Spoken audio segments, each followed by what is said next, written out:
All right, round two. I'm clamping together the horizontal cross members of the door, and I'm trying to make these scoring cuts to let me know where the tenons need to stop. This will end up being a wasted. This will be a wasted step because I ended up cutting these tendons off anyway and going with a dowel joint later.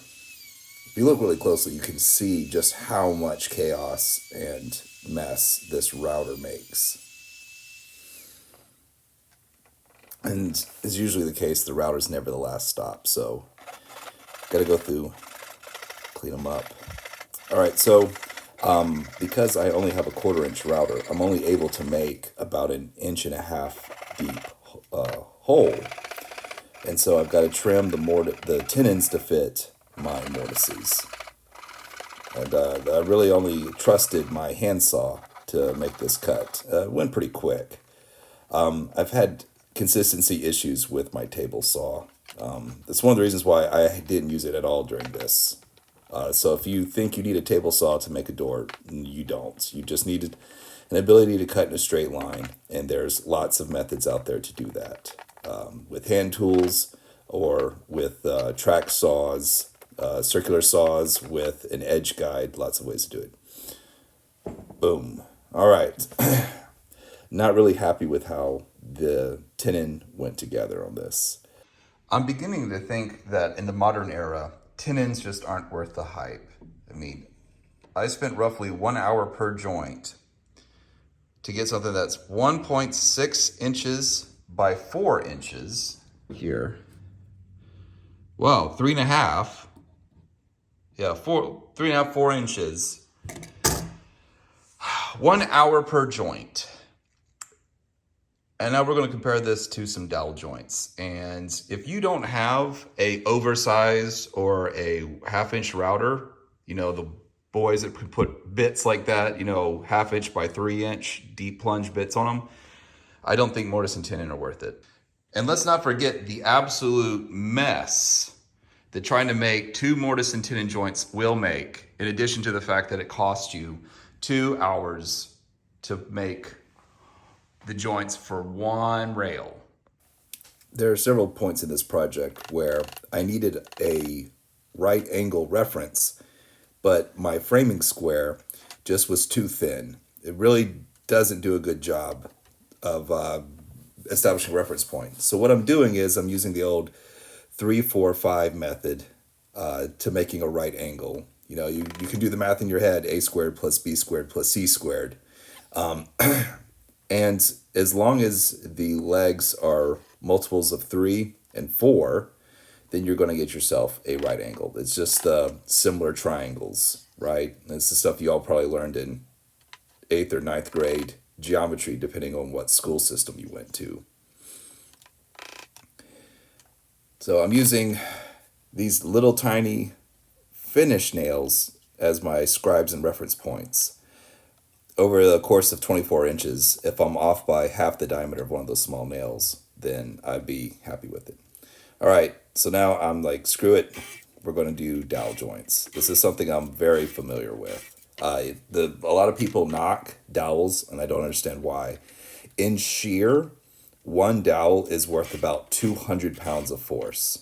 And usually what will happen is the parent wood will blow out on one side before the dowel fails. So I have a joint with 1,000 pounds of shear force. And look at that, boom. In 5 minutes worth of work.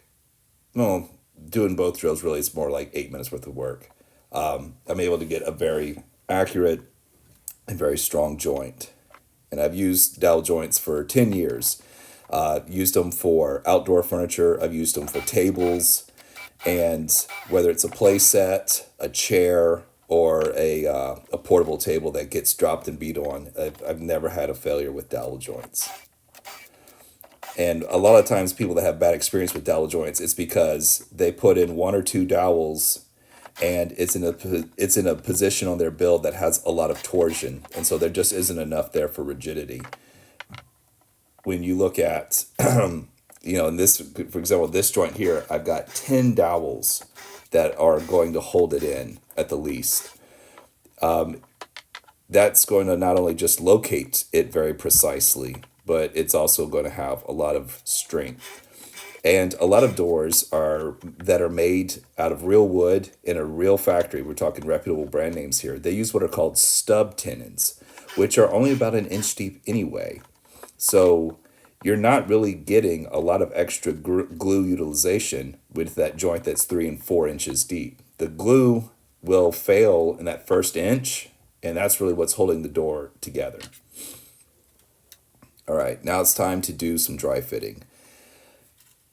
Even though I used a track saw, and all of these are very straight, wood moves, and these are all solid pieces here. So what I'm doing is I'm going to do a quick dry fit to confirm that everything, lines up properly. And then I'm going to take measurements from the actual assembled form for the vertical pieces that will make up the rest of the door structure.